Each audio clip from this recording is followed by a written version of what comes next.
They blocked my driveway, so I gave them an exit they'd never forget. I came home from a Saturday morning grocery run and found a shiny black pickup truck parked straight across my driveway. Not just blocking it, but completely barricading it. On the windshield was a laminated HOA sign that read, "Event Parking, Temporary Use." Funny thing is, I wasn't even in their HOA. My small 2-acre property sits just outside their gated subdivision. My father always said, "That gate keeps me out and I'm just fine with that." Apparently, their temporary use meant turning my driveway into a loading dock for their neighborhood art festival. I called the number on the HOA sign. The president herself answered, cheerful as could be. When I explained the situation, she laughed and said, "Oh, we'll move it after the event? Maybe in a few days?"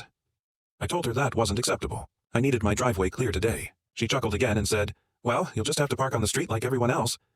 Then she hung up. That's when I remembered something in my garage. Leftover from my landscaping business.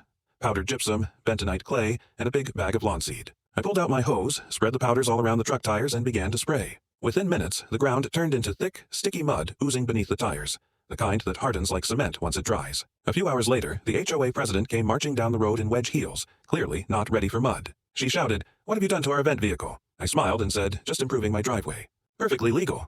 She threatened to call the police. I told her to go ahead. When the sheriff arrived, he took one look and asked, "Is this your property?" I said yes. He shrugged. "Nothing illegal here, ma'am." Later, the truck's owner showed up, furious, trying to back out. The tires spun helplessly, splattering mud all over that shiny black paint. He cursed, slipped, and almost fell face-first into the mess. Meanwhile, the HOA Facebook page started blowing up. "Whose truck is stuck at the north gate? Can we get this resolved before the event ends?" I stayed quiet, occasionally walking out to give the mud a nice light misting to keep it soft. Every few hours, I'd check on my lawn improvement project. On the third day, a tow truck finally arrived. The operator spent an hour just digging the wheels free before hauling that truck away, leaving deep ruts in my driveway. That afternoon, the HOA president came back holding a folder, her face sour as a lemon. They offered $1,200 for driveway repair, and a signed agreement promising they'd never park on my property again. I added a clause, $500 per day for any future violation. She signed. That evening, I spread fresh gravel, admiring my handiwork, the driveway smooth again, the bags of gypsum and clay neatly resting on my garage shelf. Peace restored, and a lesson learned. If you want more HOA revenge stories like this, hit like, subscribe. This was my HOA story.